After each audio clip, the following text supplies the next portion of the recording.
Magandang araw mga bata!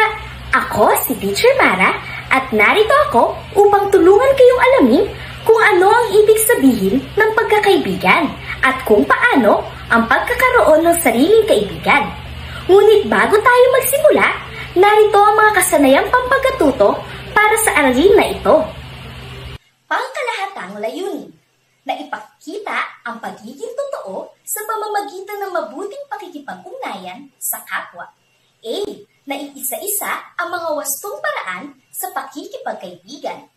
B. Na iuugnay na ang pagkakaroon ng kaibigan sa pagbuo ng ugnayan sa kapwa na tanggap ang pagkakapareho at pagkakaiba ng mga tao. C. Na kapagbabahagi ng mga wastong paraan ng pakikipagkaibigan.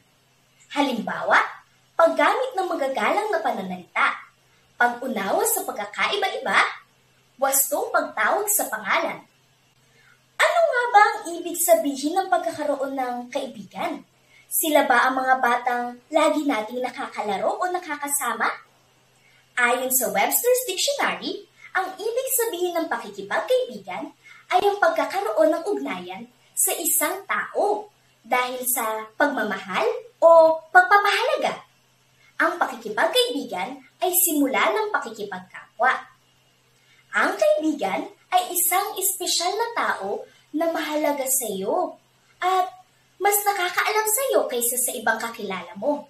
Sila ang tutulong sa iyo kapag may problema ka o kailangan mo ng kasiyahan. Hindi ito madaling makuha dahil kailangan ng matagal na panahon upang masubok ang inyong pagkakaibigan.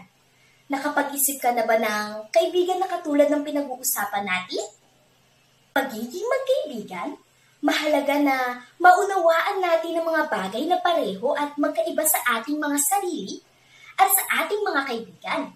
Ito ay importante dahil ito ang nagpapalawak ng ating pagkakaunawaan sa isa't isa at nagbibigay ng kulay sa ating pagkakaibigan. Alam niyo ba na mayroon ding wasto at maayos na paraan ng pakikipagkaibigan? Makinig at pag-aaralan natin ito. Una ay ang paggamit ng magagalang na pananalita. Kapag nakita natin ang ating mga kaibigan, dapat batiin natin sila ng may paggalang tulad ng "Kamusta ka?" o "Magandang umaga." Dapat din tayong humingi ng tawad kung may nagawang masama sa kanila at magpasalamat sa kanila kapag sila ay nakatulong sa atin. Sa ganitong paraan, ipinapakita natin ang ating pagmamahal at paggalang sa kanila. Pangalawa, pag-unawa sa pagkakaiba-iba. Ang bawat isa sa atin ay may iba't ibang ugali, talento at hilig. Mahalaga na tanggapin at respetuhin natin ang pagkakaibang ito sa ating mga kaibigan. Sa ganitong paraan, mas magiging matibay ang ating pagkakaintindihan at pagpapahalaga sa isa't isa.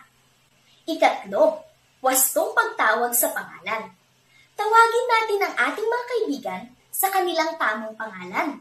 Iwasan natin ang pagbibigay ng mga palayong na nakakasakit o nakakahiya sa kanila. Gamitin natin ang kanilang pangalan bilang tanda ng paggalang at pagpapahalaga.